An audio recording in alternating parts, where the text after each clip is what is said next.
আসসালামু আলাইকুম। একটা খুবই সায়েন্টিফিক ইনফরমেশন আপনাদের সাথে শেয়ার করি। সেটি হচ্ছে আমরা যখন আমাদের ফসলের মাঠে বিভিন্ন ধরনের ফসল ফলাই তখন কিন্তু সেখান থেকে বিভিন্ন ধরনের গ্যাস নির্গত হয়, যেমন মিথেন গ্যাস, নাইট্রাস অক্সাইড এবং কার্বন ডাইঅক্সাইড, এরকম আরও কিছু গ্যাস আছে। এগুলো আমাদের ফসলের মাঠ থেকে নির্গত হয়। তো এই গ্যাসগুলোকে আসলে বলে গ্রিন হাউস গ্যাস। যেই গ্যাসগুলো যাদের কারণে আসলে এখন গ্লোবাল ওয়ার্মিং বা বৈশ্বিক উষ্ণায়ন হচ্ছে, এর কারণেই কিন্তু আসলে এই পৃথিবীর তাপমাত্রা বেড়ে যাচ্ছে। এই তাপমাত্রা বেড়ে যাওয়ার কারণে কিন্তু আমাদের ফসল উৎপাদন এটা কিন্তু অত্যন্ত হুমকির সম্মুখীন হচ্ছে। তো আমাদের এইখানে আমরা যে এক্সপেরিমেন্টটা করতেছি, এটা পটেটোর একটা এক্সপেরিমেন্ট। এখান থেকে আমরা দেখব যে এখানে কি পরিমাণ মিথেন গ্যাস, কার্বন ডাইঅক্সাইড এবং নাইট্রাস অক্সাইড গ্যাস নির্গত হয় এই আমরা যে আলু চাষ করছি এখান থেকে। তো এখানে এইটা দেখেন, এখানে এটা একটা চেম্বার, একটা পাইপের মতো।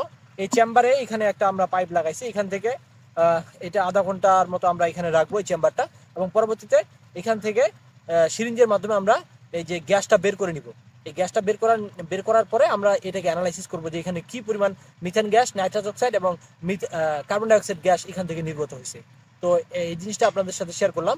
আসসালামু আলাইকুম।